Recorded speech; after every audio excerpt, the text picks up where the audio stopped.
বাংলাদেশের দুর্নীতির বিরুদ্ধে লড়াইয়ে একসঙ্গে কাজ করার প্রত্যয় ব্যক্ত করেছেন যুক্তরাষ্ট্রের পররাষ্ট্র মন্ত্রণালয়ের দক্ষিণ ও মধ্য এশিয়া বিষয়ক সহকারী সেক্রেটারি ডোনাল্ড লু। বাংলাদেশে মার্কিন বিমান ঘাঁটি নির্মাণের অনুমতি চাওয়ার বিষয়টি সম্পূর্ণ মিথ্যা বলে দাবি করেছেন যুক্তরাষ্ট্রের পররাষ্ট্র দপ্তরের দক্ষিণ ও মধ্য এশিয়া বিষয়ক অ্যাসিস্ট্যান্ট সেক্রেটারি ডোনাল্ড লু। বাংলাদেশের সাবেক সেনাপ্রধান জেনারেল আজিজের বিরুদ্ধে সাম্প্রতিক নিষেধাজ্ঞা কি দুর্নীতির বিরুদ্ধে লড়াইয়ের একটি অংশ? ওই সাংবাদিকের প্রশ্নের জবাবে ডোনাল্ড লু বলেন, প্রধানমন্ত্রী শেখ হাসিনা একটি অভিযোগ করেছিলেন কিছুদিন আগে। সেই অভিযোগের ব্যাপারে মার্কিন সহকারী পররাষ্ট্রমন্ত্রী ডোনাল্ড লু বলছেন যে অভিযোগটি সম্পূর্ণ মিথ্যা। তারা টিকটকে সেলিব্রিটি, মিলিয়ন মিলিয়ন ইয়ং যুবকরা আবার তাদেরকে ফলো করে। ছেলেকে গ্রেপ্তার করেছে একজন টিকটকার, পড়ালেখা নাই, কি সমস্ত অশ্লীল কর্মকাণ্ড করে বেড়ায়, তাকে নিয়ে সমস্ত পত্রপত্রিকার নিউজ হয়েছে তিনি গ্রেপ্তার হয়েছেন। পত্রপত্রিকার রুচিটা কোথায় গেছে? জনাব মিন্টু ঝিনাইদহ এলাকার ওই এলাকাটার এমপি যদি হতে পারতেন তাহলে এই চোরাচালান ব্যবসা, এই জায়গার চোরাচালান, নানা চোরাচালান, স্বর্ণ থেকে শুরু করে নানা চোরাচালানের বিরাট সিন্ডিকেট আছে, সেই ব্যবসা নিয়ন্ত্রণে নিয়ে পেতে পারেন।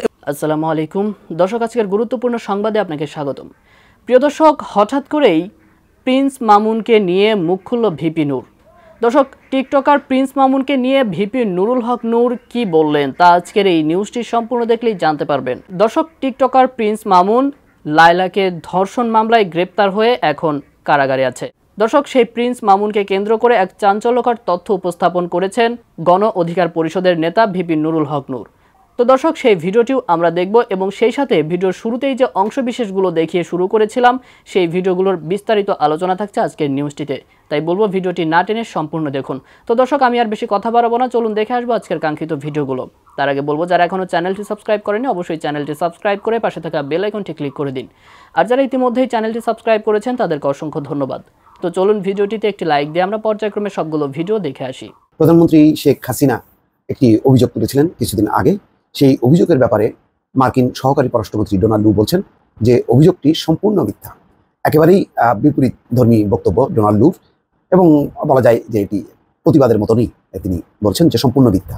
তিনি বলছেন যে আমরা বাংলাদেশের সার্বভৌমত্বকে সম্মান করি। আর কোন প্রেক্ষিতে নিশ্চিত দর্শক মনে আছে, গত 23 মে গণভবনে 14 দলীয় জোটের বৈঠকে প্রধানমন্ত্রী বলেছিলেন যে বাংলাদেশ এবং মিয়ানমারের কিছু অংশকে নিয়ে পূর্ব তিমুরের মতো একটা খ্রিস্টান রাজ্য গঠনের চেষ্টা চলছে বা চক্রান্ত চলছে। বলছেন যে এটা সহ যদি তিনি আরো কিছু দাবি মানতেন তাহলে মানে তার জন্য কোনো চাপ বা ঝামেলা তৈরি হতো না। তো সেই প্রসঙ্গ নিয়ে ভয়েস অব আমেরিকার তিনি বক্তব্য দিয়েছেন বা সাক্ষাৎকারে তিনি বাংলাদেশ প্রসঙ্গে আরো অন্যান্য বিষয়েও তিনি অবতারণা করেছেন, কিন্তু এটার ব্যাপারে স্পেসিফিকভাবে বলেছেন যে অভিযোগটি সম্পূর্ণ মিথ্যা।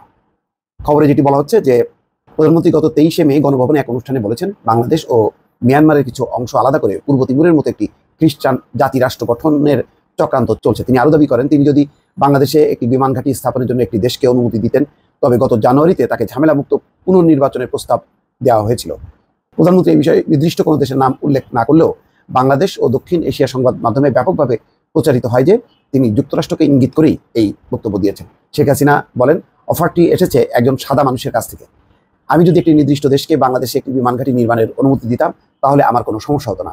এই বিষয়টি সহ বাংলাদেশের সঙ্গে সম্পর্কের আরও নানা বিষয়ে ভয়েস অব আমেরিকার সঙ্গে তিনি কথা বলেছেন। মার্কিন পররাষ্ট্র দপ্তরের দক্ষিণ ও মধ্য এশিয়া বিষয়ক অ্যাসিস্ট্যান্ট সেক্রেটারি ডোনাল্ড লু লিখিত সাক্ষাৎকারে জানতে চাওয়া হয় যুক্তরাষ্ট্র কি কখনো বাংলাদেশে একটি বিমান ঘাঁটি নির্মাণের আগ্রহ প্রকাশ করেছে।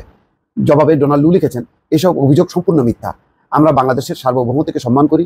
নির্বাচনের সময় আমাদের অগ্রাধিকার ছিল শান্তিপূর্ণভাবে পরিচালিত অবাধ ও সুষ্ঠু নির্বাচনকে সমর্থন করার জন্য বাংলাদেশের সাথে কাজ করা। গত মে মাসের মাঝামাঝি সময় বাংলাদেশ সফর করেন ডোনাল্ড লু। এই সফরে তিনি বাংলাদেশ সরকারের পররাষ্ট্রমন্ত্রী, তথ্য প্রতিমন্ত্রী, প্রধানমন্ত্রীর বাণিজ্য বিষয়ক উপদেষ্টা সহ ঊর্ধ্বতন কর্মকর্তাদের সঙ্গে বৈঠক করেন। এছাড়া তিনি বাংলাদেশের সুশীল সমাজের প্রতিনিধিদের সঙ্গেও মত বিনিময় করেন। সফরে তিনি যুক্তরাষ্ট্র ও বাংলাদেশ সম্পর্কের মাঝে আস্থার জায়গা ফিরিয়ে আনা ও অভিন্ন স্বার্থ সংশ্লিষ্ট বিষয়গুলো নিয়ে কাজ করার মাধ্যমে দুই দেশের সম্পর্ক জোরদার করার ব্যাপারে আশাবাদ ব্যক্ত করেন। বলেন, আমরা পেছনে নয় সামনের দিকে তাকাতে চাই। সেই সঙ্গে তিনি দুর্নীতি বিরোধী লড়াইয়ে বাংলাদেশ সরকারের সঙ্গে একযোগে কাজ করার ক্ষেত্রে যুক্তরাষ্ট্রের কমিটমেন্টের ব্যাপারটিও গুরুত্বের সঙ্গে তুলে ধরেন। এই ছবি পাওয়ার আগেই ঝিনাইদহ আওয়ামী লীগের সাধারণ সম্পাদক জনাব মিন্টুকে গ্রেফতার করেছিল পুলিশ এবং বলা হয়েছিল যে এই হত্যাকাণ্ডের সাথে তিনি জড়িত আছেন। এখন তিনি পুলিশ হেফাজতে আছেন, সম্ভবত ডিবি হেফাজতে। সেই হেফাজতে তাকে যথেষ্ট জিজ্ঞাসাবাদ করা হচ্ছে এবং ধারণা করা হচ্ছে যে তিনি সত্যিকার অর্থে তিনি এই হত্যার মাস্টার মাইন্ড। মানে আগে আমরা আরেকজনের নামের কথা জেনেছিলাম, জনাব শাহিন, আমেরিকা প্রবাসী, যার সাথে আনারের ব্যবসা ছিল এবং সেই ব্যবসার বলা বাহুল্য আওয়ামী লীগের লোক ব্যবসা করা মানেই হচ্ছে এটা একটা 2 নম্বরই ভয়ঙ্কর ক্রিমিনাল ব্যবসা। এগুলো ব্যবসা না, এগুলো আসলে কতটা ক্রাইম সে করছে, সেইটার ঝামেলার কারণে তাকে হত্যা করা হয়। এখন যেটা মনে হচ্ছে যারা মিন্টু শাহিনের সাথে যোগসাজশ করেছেন, কিন্তু এর পেছনে যারা মিন্টুরই বিরাট স্বার্থ ছিল এবং সম্ভবত এটাই প্রধান স্বার্থ, অন্তত পুলিশের ভাষ্য মতে সেটা। আমরা এর মধ্যে নিউজ দেখেছি, পুলিশের বিভিন্ন সূত্র জানিয়েছে হত্যাকাণ্ডের সাথে যারা জড়িত ছিল তাদের একজন জনাব মিন্টুকে হত্যাকাণ্ডের পর একটা টেক্সট পাঠায়, যাতে লেখা ছিল মানে খুন করে ফেলা হয়েছে, কাজ শেষ, মনোনয়ন কনফার্ম। যে জায়গাটা ইম্পর্টেন্ট, মিন্টুকে বলা হচ্ছে তার মনোনয়ন কনফার্ম। এটা হতে পারে, ইনফ্যাক্ট এরকম একটা তথ্য দেখা যাচ্ছে যে জনাব মিন্টুও ওই জায়গার এমপি হতে চান এবং পরপর তৃতীয়বারের মতো আনার এমপি হয়েছেন। মানে আমি এই কথাটা দীর্ঘদিন থেকে বলছি এবং আবারও আজ বলতে চাই যে এমপি টেমপি সরিয়ে রাখি, উপজেলা চেয়ারম্যান বা ইভেন ইউনিয়ন পরিষদ চেয়ারম্যান হওয়ার জন্য এক অকল্পনীয় রকম প্রতিদ্বন্দ্বিতা, নিজেদের মধ্যে রেশারেশি, হানাহানি, খুনাখুনির পথে আওয়ামী লীগ যাচ্ছে এবং এটা আরও বাড়তে থাকবে। এরকম প্রেডিকশন আমি অনেকগুলো টকশোতে করেছিলাম, আমি আমার ভিডিওতে করেছিলাম। কারণ এই জিনিসগুলো এত হাই স্টেক হয়ে গেছে, সেই স্টেকটার জন্য মানুষকে খুন করে ফেলতে পারে, হুট করে খুন করে ফেলা, রীতিমতো মারাত্মক একটা অর্গানাইজড ক্রাইম করে। যেন আনারকে যেভাবে ভারতে নিয়ে যাওয়া হলো, যেভাবে নারীর প্রলোভন দেখানো হলো, যেভাবে তাকে হত্যা করা হলো, যেভাবে তাকে তার ডেড বডি টুকরো টুকরো করে ফ্লাশ করে দেওয়া হলো। একটা ভিডিও দেখা যাচ্ছে যেখানে খুনিদের একজন বর্ণনা করছেন কীভাবে কী ঘটেছে, যেখানে আমাদের দেশের ডিবি জনাব হারুন সাহেব এবং আরও দু একজন আছেন, তারা জিজ্ঞেস করছে, সেই জবাবে শোনা যাচ্ছে কথাগুলো যদি সঠিক হয়ে থাকে, মানে কীরকম একটা অর্গানাইজড ক্রাইম। সো আপনি আপনার প্রতিদ্বন্দ্বীকে সরিয়ে দেওয়ার জন্য একটা অর্গানাইজড ক্রাইম করছেন, কারণ এই প্রতিটা জায়গায় থাকা আর না থাকার মধ্যে বিরাট পার্থক্য জড়িত। যেন মিন্টু ঝিনাইদহ এলাকার ওই এলাকাটার এমপি যদি হতে পারতেন, তাহলে এই চোরাচালান ব্যবসা, এই জায়গার চোরাচালান, নানা চোরাচালান, স্বর্ণ থেকে শুরু করে নানা চোরাচালানের বিরাট সিন্ডিকেট আছে, সেই ব্যবসা নিয়ন্ত্রণ উনি পেতে পারেন। এবং বুঝতেই পারি সেই ব্যবসা নিয়ন্ত্রণ মানে শত শত হাজার হাজার কোটি টাকার ব্যাপার। যে কোনো এমপি হলেই শত শত হাজার হাজার কোটি টাকার ব্যাপার, আর ওই জায়গাটা আরও বেশি লুক্রেটিভ ছিল। কিন্তু উনি দেখলেন ওনার সামনে জনাব আনারের যে বাধা, মানে উনি 3বার হয়েছেন, উনি যথেষ্ট বুড়ো হন নাই, ওনার সামনে তো আরও পথ আছে, উনি আরও বেশি বার এমপি হতে পারেন। সুতরাং যারা মিন্টুর ভবিষ্যৎ উনি দেখছিলেন না, তাই উনি তাকে এরকমভাবে হত্যা করেছেন। এই যুক্তিটা ফিট ইন করে বাংলাদেশের বর্তমানে যে ধরনের তথাকথিত রাজনৈতিক ব্যবস্থা, যেটাকে আমরা মাফিয়াতন্ত্র বলি, তার সাথে। সুতরাং এটা ঘটে থাকতেই পারে। আনারের এই ক্ষেত্রে এই ঘটনাটা যদি সঠিক হয়ে থাকে, আমরা এটাও রাইটলি প্রেডিক্ট করতে পারবো ভবিষ্যতের বাংলাদেশে আর খুব বেশি দেরিও নাই, এই ধরনের ঘটনা ক্রমাগত ঘটতে থাকবে, ঘটে যেতে থাকবে। কারণ আমরা দেখছি যে আওয়ামী লীগ তার প্রয়োজনীয় কিছু মানুষকে, যাকে তার প্রয়োজন, আমি আগেও বলেছি যে আনারের মতো মানুষই এখন আওয়ামী লীগের প্রয়োজন। দুর্ধর্ষ সন্ত্রাসী, তাকে আপনি এমপি বানিয়ে রাখছেন মূলত ওই এলাকাটা চর দখলের মতো করে রাখার জন্য, ওই এলাকায় বিরোধীদের যাতে কোনো নড়চড় না হয়, সে নড়াচড়া করতে না পারে, তার উপরে ক্র্যাকডাউন পুলিশ কি চালাবে, তার আগে এইসব সন্ত্রাসীরা চালাবে, সেটাই চান। এখন এই মানুষগুলোকে তো তারা সার্ভ করছে, তারা শুধুমাত্র ওই সার্ভিস দিচ্ছে তা না, তারা যে অকল্পনীয় অবৈধ টাকা উপার্জন করেন সেটা বহু উপর পর্যন্ত যায়, সেটা বাটোয়ারা হয়, উনি ওটা পুরো খেয়ে ফেলেন, এটা মনে করার কোনো কারণ নেই। সুতরাং তাদেরকে সরানো তো আসলে খুব কঠিন ব্যাপার। এরকম বিভিন্ন জায়গায় আনার আছে এবং আমি বলছি আমার প্রেডিকশন হচ্ছে অনেক আছে তো বটেই, সব জায়গায় এখনও 2-1জন মানুষ আছে যারা আনারের মতো না আওয়ামী লীগের এই দামি এমপিদের মধ্যে, সেগুলো এরাই দখল করে নেবে। কারণ আপনি তো একটা মাফিয়াতন্ত্র কায়েম করেছেন, মাফিয়াতন্ত্র কায়েম করার জন্য এমপি প্রয়োজন নেই, কতগুলো ছোটো ছোটো ভার্সনের মাফিয়া দরকার। সুতরাং সেটা হবে। এখন তাকে সরাবেন কীভাবে? সে তো সব চমৎকারভাবে সার্ভ করছে, সে বিএনপিকে বা বিরোধীদেরকে পিটিয়ে ঠেঙিয়ে সার্ভ করছে, সে তার টাকার বাটোয়ারা চমৎকারভাবে পৌঁছে দিচ্ছে। সুতরাং ওই জায়গাটায় যেতে হলে তাকে হত্যা করতে হবে। সুতরাং এই মডেলটা ভবিষ্যতে আরও অনেক অ্যাপ্লাইড হওয়ার সম্ভাবনা আছে, এটা আমরা দেখতে পাচ্ছি। এবং সম্প্রতি আনারকে নিয়ে যা যা ঘটলো, বিশেষ করে ঝিনাইদহের সাধারণ সম্পাদক নাম মিন্টু যদি এর সাথে জড়িত থাকে, তাহলে আমাদের হাইপোথিসিস যেটা ছিল সেটা আরও স্ট্রেংথেন্ড হয়েছে।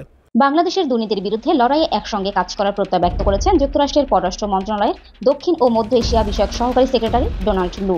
বাংলাদেশের সফর নিয়ে ভয়েস অব আমেরিকাকে দেওয়া এক সাক্ষাৎকারে এমন প্রতিশ্রুতির কথা জানান তিনি। ভয়েস অব আমেরিকার সাংবাদিক লুর কাছে জানতে চান, সে সাবেক সেনাপ্রধান জেনারেল আজিজের বিরুদ্ধে সাম্প্রতিক নিষেধাজ্ঞা কি দুর্নীতির বিরুদ্ধে লড়াইয়ের একটি অংশ? ওই সাংবাদিকের প্রশ্নের জবাবে ডোনাল্ড লু বলেন, দুর্নীতিতে জড়িত থাকার অভিযোগে গত মে মাসে আমরা 7031 ধারার অধীনে সাবেক সেনাপ্রধান জেনারেল আজিজ আহমেদের বিরুদ্ধে পাবলিক ডেজিগনেশন ঘোষণা করি। দুর্নীতির এই অভিযোগগুলোর ব্যাপারে পূর্ণাঙ্গ তদন্ত করা হবে বলে বাংলাদেশ সরকারের মন্ত্রীরা বিবৃতি দিয়েছেন।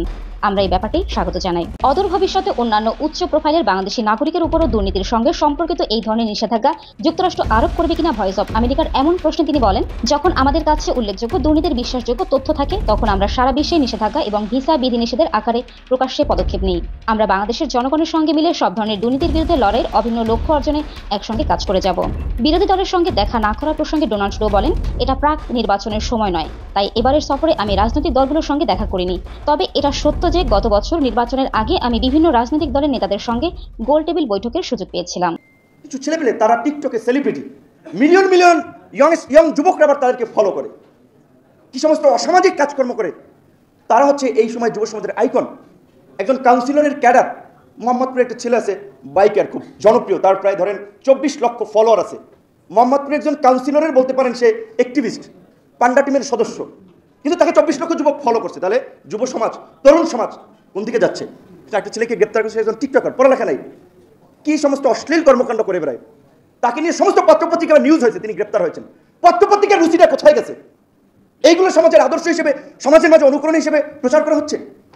বাংলাদেশের লিডিং পত্রিকা ডেইলি স্টার সম্পাদক বলেছিলেন যে আজিজের দুর্নীতি আমরা জানতাম, আমরা প্রকাশ করার সাহস পাইনি, সংবাদপত্রের অসহায়ত্ব। আহা, এত বড় পত্রিকা বলছে আমাদের সরকার 3 দশক পার করছেন, মানে কমফোর্টেবলি বলতেছেন তারা এটা তারা পার করছেন। এই অবস্থাটা দেশে কিভাবে তৈরি হলো? এই অবস্থা, এই সংবাদপত্রের মালিকরাও জড়িত ছিলেন, সিভিল সোসাইটির একটা অংশ জড়িত ছিলেন, হালুয়া রুটি খাওয়ার জন্য একটা গ্রুপ ছিলেন, তারাও জড়িত ছিলেন। এখন সবাই হাহুতাশ করছে, দেখেন সবার মুখ কালো, সবাই বলছে যে এইভাবে দেশ চলতে পারে না। যেভাবে চলছে, একজন আওয়ামী লীগের এমপি বলছে আমি এই 72, 73, 74-এর আলামত দেখতে পাচ্ছি, আইন শৃঙ্খলা পরিস্থিতি পুরো ভেঙে পড়েছে, আইন শৃঙ্খলার মধ্যে বাহিনীতে সরকারের নিয়ন্ত্রণ নাই। গতকালকে বাংলা আউটলুকে প্রধানমন্ত্রীর বেসরকারি খাত বিষয়ক উপদেষ্টা সালমান এফ রহমান এবং প্রধানমন্ত্রীর নিরাপত্তা উপদেষ্টা জেনারেল তারিক সিদ্দিকী তার বিরুদ্ধে কথা বলা দুষ্কর, কারণ ডিজিএফআই, এনএসআই সব তার আঙ্গুলি হেলানে উঠে আর বসে। কাজে আমি কথা বলে আবার বাসা থেকে যাতে এইখান থেকে বাসায় যেতে পারবো কিনা এটা একটা সন্দেহ। তারপরে বলছি, বাংলা আউটলুকে রিপোর্ট প্রকাশ করেছে, আপনারা পড়ে নেবেন। 11 সালে কেয়ারটেকার গভর্নমেন্ট বাতিলের ফলে যেটা তীব্র আন্দোলনের মুখে সরকারের পতন হতে পারে, সেই এক্সিটের জন্য তারা আপনার ক্যারিবিয়ান দ্বীপপুঞ্জের একটি রাষ্ট্রের নাগরিকত্বের জন্য আপনার আবেদন করেছিল, এবং তারা কিভাবে লন্ডন সহ বিভিন্ন জায়গায় তার ছেলে মেয়ে বউয়ের নামে প্রপার্টি, এত করাপশন, কয়েকটা টেলিভিশন টক আয়োজন করতে পারবেন যারা তারিক সিদ্দিকীর বিরুদ্ধে, পারবেন না আপনারা। সেনাপ্রধান আজিজের বিরুদ্ধে এখন কথা বলছেন, বেনজিরের বিরুদ্ধে কথা বলছেন। বেনজির 22 সালে রিটায়ারের পরে, আমরা একই ডিপার্টমেন্টের ছাত্র, যদিও তিনি সিনিয়র, আমি খুব কিছু লেখা লিখেছিলাম, কয়জন কথা বলেছেন তার এত অপকর্ম জেনেও। আজিজ সাহেব মরা গরু ধরে টানছেন, মরা সাপ ধরে পিটাচ্ছেন। আজিজ সাহেব পদে থাকতে যখন all the prime minister's man Al Jazeera documentary প্রকাশ করলো, কিভাবে তিনি তার ক্ষমতার অপব্যবহার করে তার ভাইদেরকে রাষ্ট্রপতির ক্ষমা করে খুনিদেরকে মুক্ত করেছিলেন, দায় মুক্তি দিয়েছিলেন। সে সময় কয়েকজন সেনাপ্রধানের পদত্যাগ চেয়েছিলেন, যে এই ধরনের একটা ক্রিমিনাল পরিবারের সদস্য বাংলাদেশের সেনাবাহিনীর মতো গৌরবোজ্জ্বল প্রতিষ্ঠানের প্রধান হতে পারে না। কয়েকজন ভয়েস রেজ করেছেন।